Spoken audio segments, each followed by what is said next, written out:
Green జెన్ naturals private limited అనే company జిల్లాల వారీగా మాకు స్టాకిస్ట్ కానీ సూపర్ స్టాకిస్ట్ కానీ అవకాశాన్ని మేము కల్పిస్తున్నాము. ఇంట్రెస్ట్ ఉన్న వ్యక్తులు మాకు ఫోన్ చేసి మీరు పూర్తి వివరాలు తెలుసుకోండి అని చెప్తుంది.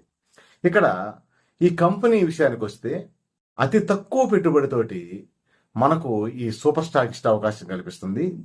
ఇక్కడ కంపెనీ విధి విధానాలను బట్టి చూస్తే ఈ కంపెనీ ఎటువంటి కెమికల్ లేని న్యాచురల్ ప్రొడక్ట్స్ ఇక్కడ మనకు జనరల్గా ఫ్లోర్ క్లీనర్స్ కానీ బాత్ మనకు లెట్రిన్ బేసిన్స్ కడుక్కోవడానికి క్లీనర్స్ కానీ అలాగే డిటర్జెంట్ క్లీనర్స్ కానీ మనకు డిష్ వాష్ కానీ అలాగే ఫ్లోర్ క్లీనర్స్లోనే అద్భుతమైన క్వాలిటీ, అంటే ఎటువంటి కెమికల్ లేదు. ఈ రోజు ప్రధానంగా వీళ్ళు తయారు చేసే కొన్ని రకాల ప్రొడక్ట్స్ ఉన్నాయి. మనకు లిక్విడ్ డిటర్జెంట్ ఉంది, అలాగే ఫ్లోర్ క్లీనర్ ఉంది, టాయిలెట్ క్లీనర్ ఉంది, బాత్రూమ్ క్లీనర్ ఉంది. ఇవన్నీ ఎటువంటి కెమికల్ వాడకుండా న్యాచురల్